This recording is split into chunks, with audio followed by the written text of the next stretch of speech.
one bill to hear about today. That is Senate Bill 437. Senator Trent.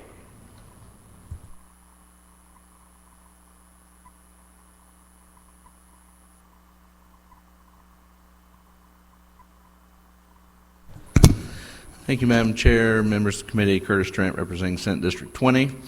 This is Senate Bill 437, the Convention of States Commissioner Selection Bill. Missouri is a party to a call for convention of states under Article 5 of the U.S. Constitution. And of course, even if we were not, other states could, a critical mass of other states could call a convention. And so what this legislation does is sets forth the framework for how commissioners would be selected by Missouri in the case of a convention being called. And I'll just go through the bill section by section briefly. This is a bill that has gone through committee before. I believe it has passed out both chambers before. It certainly has passed out of the House, but it's just never quite made it to the finish line. And so, hopefully this will be the year. So in section 21.950, starting there in section 2, subsection 1, we have number of commissioners, one commissioner, one alternate commissioner from each congressional district in the state.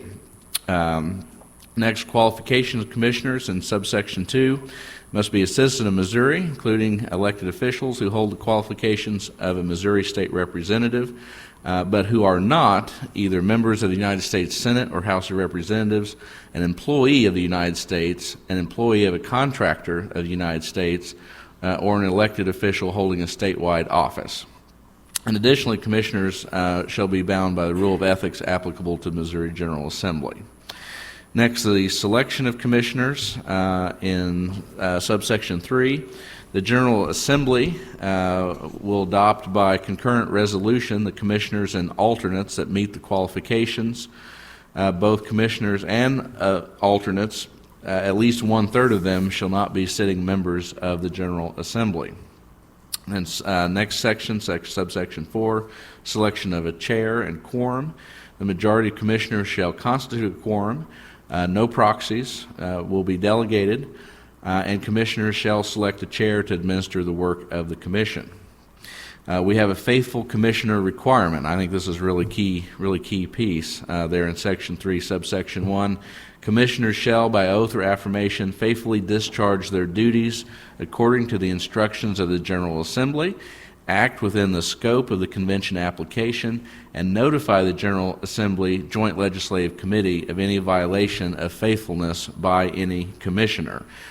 We want to have a tight leash on the commissioners that we send to any convention to make sure that they are doing what the General Assembly and through the General Assembly, the people of Missouri want to see them do at that commission or at that convention.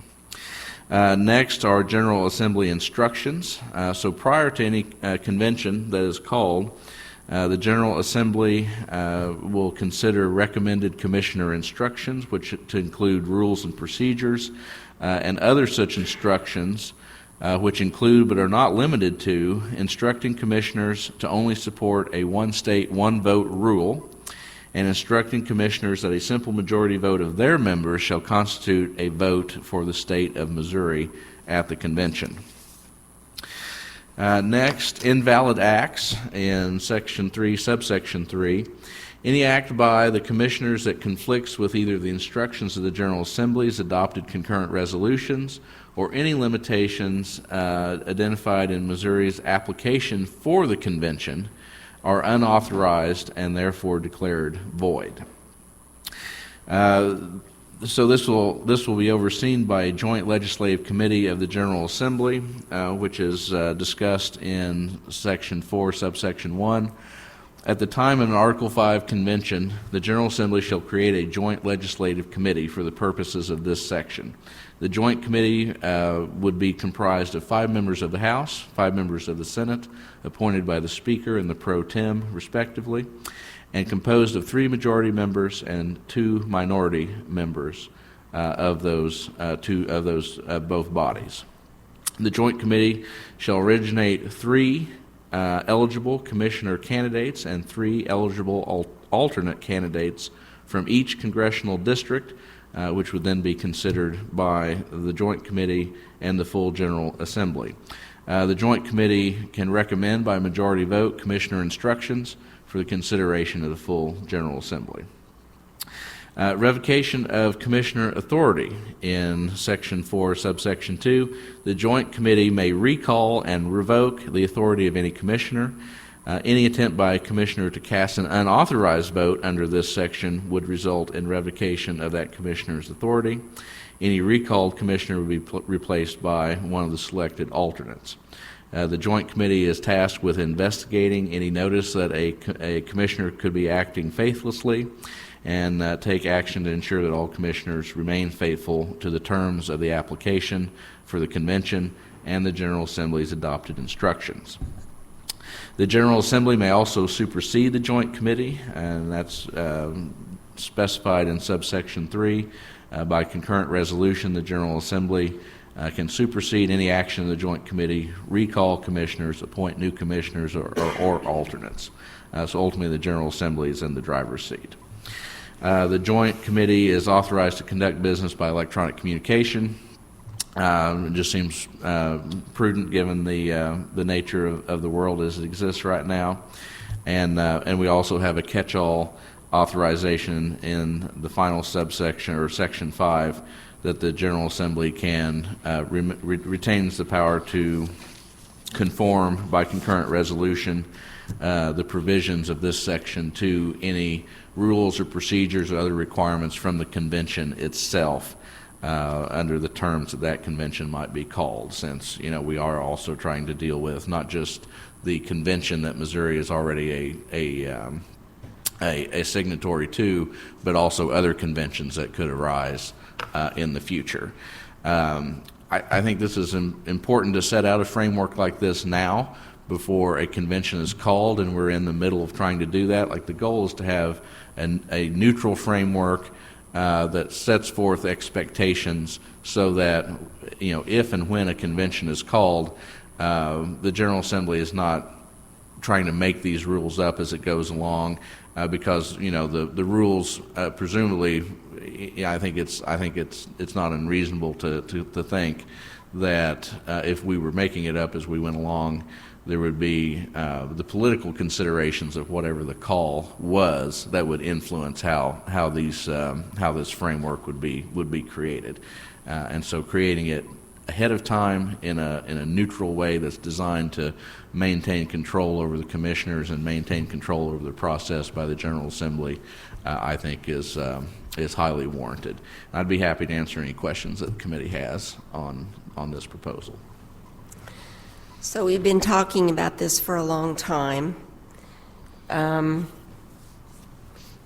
heard all kinds of opinions about the whole idea, but in general, I think people consider this one way of getting term limits. Am I right about that? Or I mean, certainly. So Article 5 convention, if one were called, could be on any subject conceivably, so it could certainly be on term limits.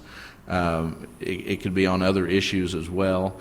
And so, how we deal with that, should it happen, it would be a very unprecedented scenario. No convention has ever been called up to this point. And so, thinking about this ahead of time just makes sense to me, as opposed to trying to make it up on the fly when it happens, if it happens. I agree with you entirely. Are there any, Senator Sirpoy? Thank you.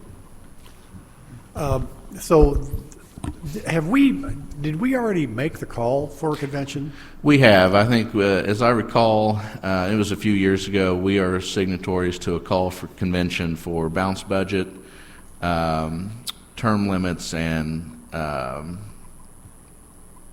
let's see, and I think maybe one other subject as well. And so, how many states? How many does it take, and how many have done it?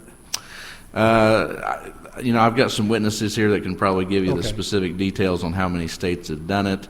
I think it's, as I recall, civics is hard as 2/3 to call. 2/3 or 3/4. Yeah, and then 3/4 to ratify. Yeah, right. That's why I think this is a great idea.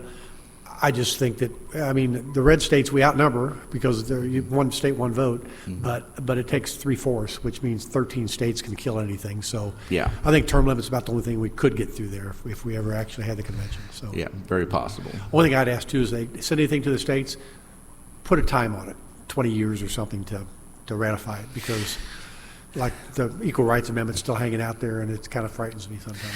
Yeah, and any time limits, that would be something that The convention, would be a yeah. product of the Right. convention. It's would be a product of if a proposal was put forward to the states, Right. it would contain those kinds of requirements, and that would be up to the convention to decide if they wanted a time limit on there. Right. Okay, thank you, Senator. Senator May? He already asked the question. I'm just going to wait on his witnesses. I just want to know how many states. I think it's 21, 23. You said. Yeah, it's a changing number because more states add themselves to it all the time.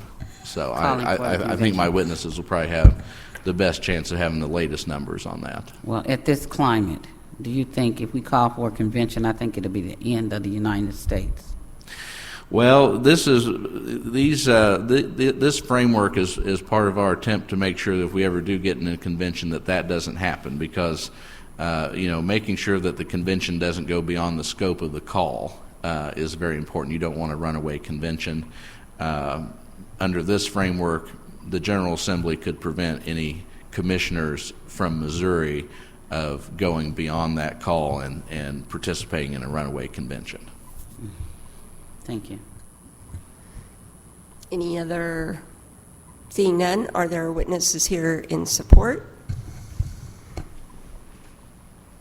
If so, please come forward. Be sure you leave a witness form. No, come on.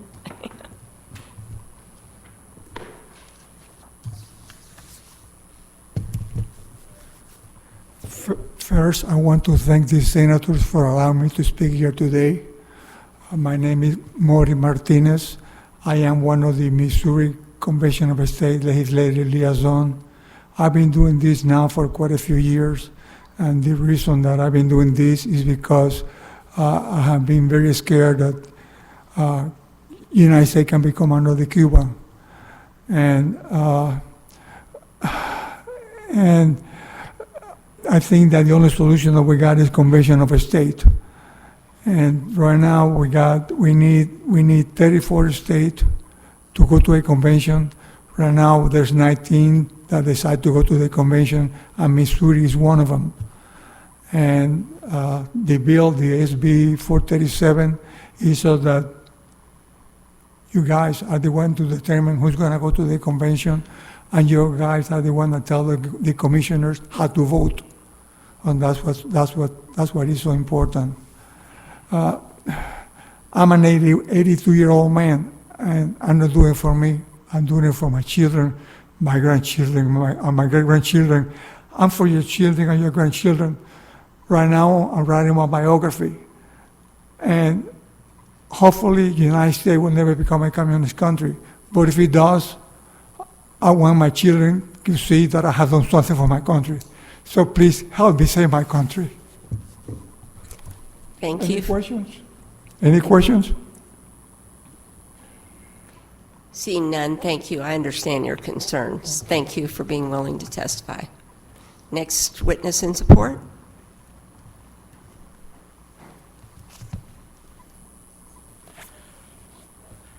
Good morning, members of the committee. Appreciate the opportunity to appear before you here today. My name is Brett Sturley. I'm a resident of the 30th Senate District. I'm an unpaid volunteer for Convention of States Action. I'm currently serving as our state director here in Missouri, representing currently 69,182 grassroots supporters. I'm testifying in support of SB437. Really appreciate the way that Senator Trent has laid out the bill particulars. To this would apply. These instructions would apply to any Article 5 Convention of States meeting that's called. At least 34 states agree to the purpose of calling that convention. To the wider scope of the issue, it's important what the call is. Missouri has passed our resolution, passed it in 2017, passed it again in 2021, removing the 5-year sunset off of that resolution. And our resolution, the Convention of States Action, permits an Article 5 Convention of States meeting to discuss and just propose. Nothing has changed through the convention process. It's a proposal, it's a suggestion conference to suggest constitutional amendments to the U.S. Constitution that limit the size, scope, and jurisdiction of the federal government, discuss term limits for federal officials, and restore fiscal restraints. So the subject matter of that call is very, very important. There have been over 400 Article 5 Convention of States calls made by states, but we've never had a Convention of States meeting before since 1787, because there's never been 2/3 of those calls that have agreed to the purpose of calling that Convention of States meeting. So the agenda is extremely important. Additionally, there are other safeguards to keep things from quote-unquote going off the rails or going outside the scope of the convention. First, you have the call from at least 34 states. Second, you have the instructions that the framers gave state legislatures. They gave you the ability to control this process.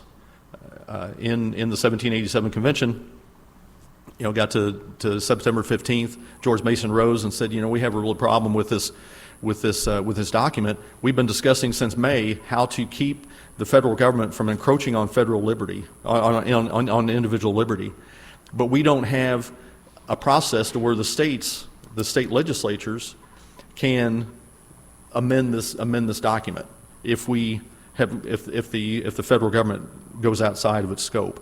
And so that's why they unanimously adopted the Convention of States, the Article 5 Convention of States process into the Constitution. And so it's important because the framers understood that state legislators would be the jealous guardians of the people's liberty. And this power gives you the ability to bypass the governor, bypass Congress, bypass the president, to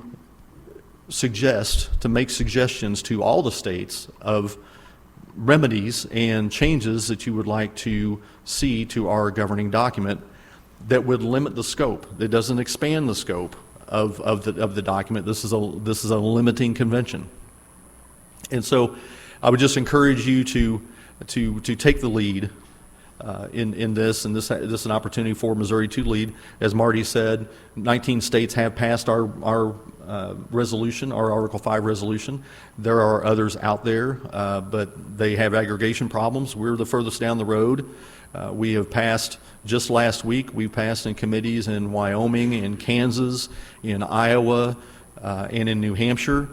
This is a nationwide movement. We have over 5.5 million supporters, and this is the tool that the framers gave state legislators to protect the people's liberty and to take back the decision making that D.C. has taken from you and put it back in your chairs where it belongs. And we're not talking about policy right now. We're just talking about what is the proper constitutional jurisdiction for these decisions to be made. And the framers intentionally put that in your chairs and in our state and local governments. And so that is what our goal is, and this commissioner selection bill involves the whole entire state. There'll be one commissioner and one alternate from each federal congressional district, all 8 districts in Missouri. That 16-member delegation will be Missouri's delegation. So there will be representatives from Southwest Missouri, from Southeast Missouri, from St. Louis, from Kansas City, because that is how we're going to get the best decisions made for Missouri to preserve our liberty for all people. And I think that's very important. So it's not going to be dominated by a certain segment of the population here in Missouri. So with that, I really appreciate the opportunity to be here again. I'm happy to answer any questions. Thank you. Senator May? So my question is this: who's going to keep the states from encroaching upon the civil liberties of people? Well, it would be the call. It would be the call for the convention, and with Convention of States Actions resolution, those are all limiting limitations on the government, on the federal government. It has nothing to do. Actually, this was under our resolution. These amendment proposals would actually increase personal individual liberty because right now the federal government and bureaucracies are encroaching on that liberty. They are telling you. The state government is encroaching on that liberty too. I've been here 15 years, and individuals encroach upon other people's civil liberties just because of their own personal space. Instead of letting people be who they are, the state encroaches more than the federal government. The federal government sometimes are the ones or the laws that keep, civil liberties free, the Constitution. And so states have been encroaching upon laws right now, just like this state is encroaching upon local jurisdiction right now for a police department in the city of St. Louis because it thinks or it assumes that it knows better than the local area. So I'm trying to figure out who's going to keep the states from encroaching, because I think that's the main problem. Most people rely on the Constitution and the federal government to protect them from the states. Well, I think that a lot of the problems we see here at the state and local level stem from the federal government operating in areas where it has no constitutional jurisdiction to operate within. Well, what about the state operating in its jurisdiction, constitutional jurisdiction, overriding local governments and all of that? So, I think it's a balancing act here. And I think that, the federal government is, people have to look to the federal government to police the states. So I'm asking in all of this, who's going to keep the states from encroaching upon civil liberties? Well, I think, the framers said, if men were angels, then no government would be needed. And so we're always going to have these policy differences. But again, I just think that we're having these policy discussions specifically because federal bureaucracies have taken your authority out of your chair, both in lawmaking with latitude with allocating the budget. A lot of that is under direct control or mandates from the federal government. And I just think that more what resources your district needs than what a faceless bureaucrat does in Washington, D.C. Well, I know that my district contributes, the area that I represent contributes over 75% to the state budget, yet they don't receive that same money back. So what I'm saying is the state encroaches upon local governments and local citizens, their civil liberties. So I know you're saying it's federal bureaucracy, but I'm telling you it's state bureaucracy as well after 15 years in this building. So I definitely understand your approach, but I really, thank you. And my concern about a convention is just that we're in this climate that we're in now, it's going to be a destruction. Well, Senator, if I could real quick answer your question as well.